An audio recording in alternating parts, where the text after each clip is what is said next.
Welcome to Military Analytics. The critical effects of the war in Ukraine greatly cross the land borders of Ukraine and Russia and spread overseas.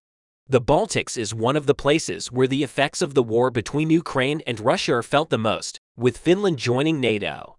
The importance of this place has increased even more. Cooperation between Scandinavian powers focused on restraining Russia's maneuvers in the Baltics. The triangle formed by Sweden, Norway, and Finland aimed to keep Moscow away from dangerous steps while supporting Kiev in the Ukraine war. This stressful situation was exacerbated by the military exercises and dangerous maneuvers organized by Russia's Navy forces in the Baltic. Risky actions such as the exercise in Kaliningrad with 1,500 soldiers by the Russian Baltic Fleet, the air defense exercise by the crew of the Soviet Union fleet, Admiral Gorshkov frigate in the Norwegian Sea, and the anti-submarine warfare exercise from the Russian Soobrazitelny corvette increased the tension in the Baltics. The U.S. presence in the Baltics has long been one of the most important deterrents for Russia. The U.S. Navy's Sixth Fleet has finally re-entered the Baltic Sea to bring justice after a long hiatus. The USS Gerald R. Ford aircraft carrier, carrying the commander of the U.S. Sixth Fleet strike for NATO, the biggest firepower of the alliance, was now deployed in the Baltics in response to the next 30 exercises by the Russian Navy. While this gigantic aircraft carrier, which came to the coast of Norway, had a great impact on the world press, Russian leader Vladimir Putin stopped praising the Admiral Gorshkov warship, equipped with Zircon missiles, and focused on this news as the world's largest aircraft carrier overshadowed the Baltics with its splendor. Putin was witnessing moment by moment the power of the U.S. Navy. The U.S. Sixth Fleet shocked the Kremlin. Let's explore together the striking details of this fleet's entry into the Baltics. With the environmental security problems, increasing maritime traffic, and regional warming in the Baltic Sea, Russia tried to dominate these areas. Aware of this danger, the revised NATO doctrine called for a reliable naval presence in the Baltic Sea in recent days for deterrence and territorial defense.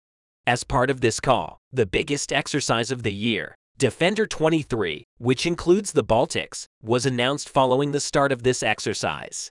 A historic step came from the U.S. Navy forces near Norway in the Baltic Sea. According to a statement from Oslo, the massive U.S. aircraft carrier USS Gerald R. Ford has arrived in Norway with the Norwegian Armed Forces to conduct NATO exercises off the coast of the country. The ship is the world's largest aircraft carrier, and the exercises, which will begin in the coming days, are a show of strength for the North Atlantic Treaty Organization. At a time when tensions are rising between the 31-nation military alliance from Europe, Norwegian regions lined up ashore at Nesodden to watch the ship sail across the Oslo Fjord and sail towards its anchorage in the Norwegian capital, Oslo.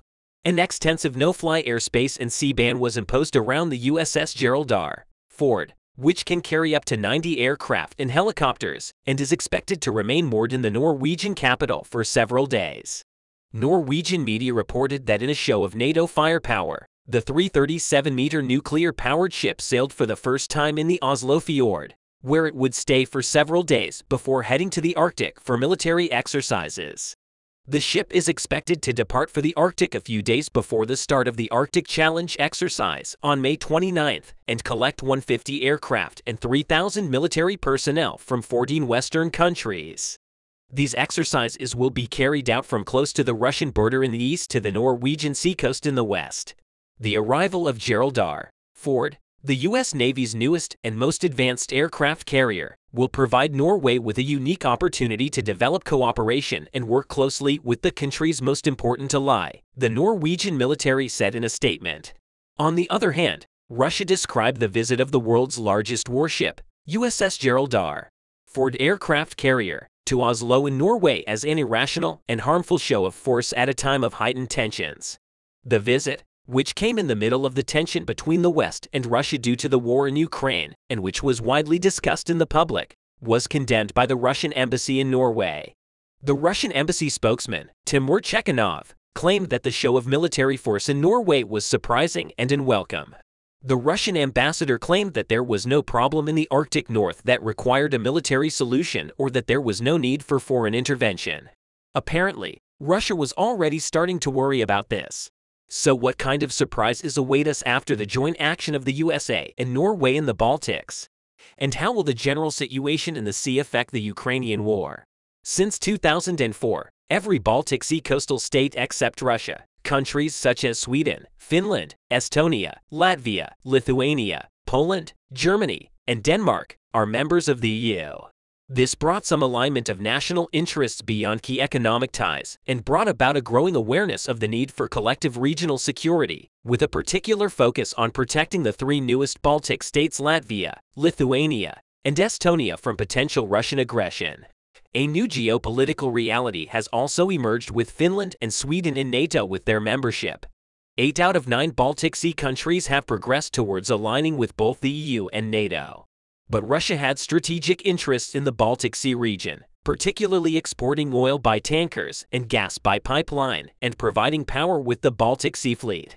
The Baltic Sea, a semi-enclosed North Sea, is one of the world's most historic and important waterways for trade. The sea is 865 nautical miles long, with a maximum width of 104 nautical miles and an average depth of 180 ft. In other words, the width and length of the Baltic are quite suitable for the maneuvering capabilities of the U.S. Navy. On the other hand, the Danish Straits in the southwest restrict the flow of salt water from the North Sea, and as a result, most of the water in the Baltic Sea is brackish. The bitterness of this water has increased considerably since the beginning of the war between Ukraine and Russia, home to an estimated 85 million people in its surrounding basin. The Baltic Sea has become one of the most stressful maritime ecosystems on the planet, with Navy assets and therefore heavy marine traffic. The unrestricted access of merchant and naval vessels to the open ocean through the Danish Straits is crucial to Russia, and regional air, sea, and land control are among Russia's most visible, proactive pursuits. However, the much-anticipated flow of natural gas through the undersea Nord Stream 1 and 2 pipelines has been cast into doubt, as 3 of the 4 pipelines were damaged by an attack in September 2022 and European economic sanctions. There are many doubts as to who carried out the pipeline attacks, but there was no conclusive proof yet. In addition, the Norwegian military and its NATO allies have been patrolling around offshore oil and gas platforms since autumn following explosions at Nord Stream pipelines in the Baltic Sea. As security measures and military exercises increase, Russia's fears increase at the same rate. After the striking situations, Norway started to come to the fore a little more in Europe in terms of energy. Norway's location played a key role in this success. NATO member Norway shares a border with Russia in the Arctic. In addition, Norway shares a land border with Russia and a maritime border in the Barents Sea. This important, strategically located country has become Europe's largest supplier of gas after a decline in Russian gas flows last year. Of course, the situation does not benefit Russia in any way. In summary, as the geopolitical map of the Baltic Sea is redrawn, future military security and environmental challenges remain highly complex and highly unpredictable. Russia carries out risky studies to increase its dominance in the Baltics and to gain a broader perspective in the Ukraine war. However, the USA and the Baltic member states, especially Norway, Finland, and Sweden, aim to establish the new order of the world on safer foundations with serious measures and military exercises against the activities of the Russians in this maritime area. Since Russia's invasion of Ukraine, despite the tense environment in the Black Sea, the Ukrainians began to use the surprise war vehicle in the Black Sea. With the increase in the density of Russian submarines and warplanes, the WS-61 Seeking helicopter delivered by the United Kingdom to Ukraine has come to the fore again, thanks to its critical mission in the Black Sea. If you remember, UK Defence Minister Ben Wallace announced that 3 Western WS-61 Seeking Navy helicopters would be sent to Ukraine in November 2022. Ukrainian Defense Minister Alexei Reznikov shared a video of the WS-61 Seeking helicopter delivered by the United Kingdom to Ukraine on its Twitter account. Minister Reznikov stated that the helicopters delivered will make an important contribution to the Ukrainian Navy and thanked the U.S. Defense Minister, Ben Wallace. The WS-61 Seeking is among the rare combat vehicles capable of hunting Russian submarines in the Black Sea. Therefore, Ukrainians are expected to corner the Russians seriously in the Black Sea. As you know, the Ukrainian forces managed to cause serious distress to the Russian Navy thanks to their submarine drones. Now, having made an effective entry into the battlefield, WS-61 seeking helicopters are planning to hunt Russian submarines in the Black Sea as they approach the Ukrainian coast. In addition to contributing to Ukraine's protection of maritime areas in the Black Sea, the WS-61, seeking a platform focused on submarine defense and search and rescue, can also provide Ukraine with the ability to perform various transport missions in shallow waters. Thanks to being among the rare helicopters capable of landing on water, Seekings is a modified version of the Sikorsky S-61, which was also widely used by the U.S. military and civil aviation in the past. A variant of the VH-3D, the stunning helicopter still takes on the role of Marine One in the USA. It has been flown many times by the Seekings, the Royal Navy, and the Royal Air Force. Tom Long, a retired Marine helicopter pilot, said that Seeking helicopters are used for anti-submarine warfare, search and rescue service, transport, and airborne early warning. Longo added that the last of these helicopters was retired in 2018. The Royal Navy declined to say how the Seekings would be equipped, citing operational safety concerns. On the other hand, Ukrainian authorities have long wanted aviation assets. For example, the USA supplied Kiev with 20 Mi-17 helicopters. However, warnings have been issued by the Pentagon and other U.S. officials about the provision of more sophisticated fixed-wing aircraft such as the F-16s. This has been hampered, for example, in part by concerns about the training required for Ukrainian pilots to learn how to use them. But the Royal Navy has provided a 6-week Seeking training program in the UK for 10 crew members of the Ukrainian Armed Forces and associated engineers. In addition to supplying Seeking helicopters to the Ukrainian Army, the UK has opened a new training ground for Ukrainian soldiers. Video footage shared online last week showed Ukrainian soldiers being trained in the UK to use dozens of AS-90 self-propelled artillery guns gifted to Kiev.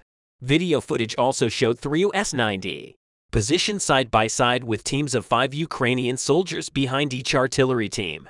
The video was shared on Twitter by Ukrainian independent news outlet The Kyiv Independent, and it was stated that the training was held in various spots of the UK. Some key military sources estimate that training provided by the UK Department of Defence was held in the northwest, southwest, and southeast regions of the UK.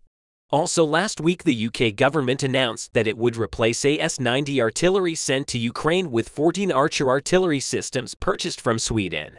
The UK Ministry of Defence has announced that ownership of the first 14 Archer artillery systems will be transferred to the UK Army this month and will be fully operational by next April. Another critical statement came from the UK, which continues to help the Ukrainian Army. It has been announced that it will provide new weapons aid to Ukraine. UK Defence Secretary Wallace has announced that they will send 600 more Brimstone missiles to Ukraine. Wallace also reiterated his call for Russia to leave Ukraine and respect international law, stating that the Baltic states are on the front lines against Russia. Wallace added that President Putin made some assumptions when he launched the invasion on February 24. The first of the Russian leader's assumptions was that the Ukrainians would not fight, and the second was that his superior army would quickly crush any resistance. Lastly, the Russian leader thought that the international community would not stick together. But none of this turned out to be true. Putin's approach, on the contrary, fueled military support to the Ukrainians. The UK, on the other hand, set an example in terms of military support to the Ukrainian army. The aides of the United Kingdom also mobilized other European countries. European countries announced that they will provide a total of £520 million of military product aid to improve Ukraine's defense capability. In the statements made by the UK Ministry of Defense, it was reported that the countries in question under the International Fund for Ukraine decided to provide a defense aid of £520 million. In the statement it was said that the first package of £200 million of this aid will include various artillery, munitions, naval intelligence, observation and reconnaissance products and support for pots of tanks already used by Ukraine. Ben Wallace said in a statement at the defense ministers' meeting on the subject that these equipment will significantly increase the defense capacity of the Ukrainian army. These aids were a clear proof that the UK, led by the United Kingdom and its allies, were committed to providing Ukraine with vital military assistance to protect it against illegal Russian invasion. We hope that the military aid provided to the Ukrainian army will continue in the coming days, because given that the Russians are depleting their military ammunition very quickly on the Ukrainian front lines, we clearly understand how important these supports are actually for in war. The party that resists the most often comes out of the struggle much more advantageous. The war in Eastern Europe is also mobilizing Scandinavian countries.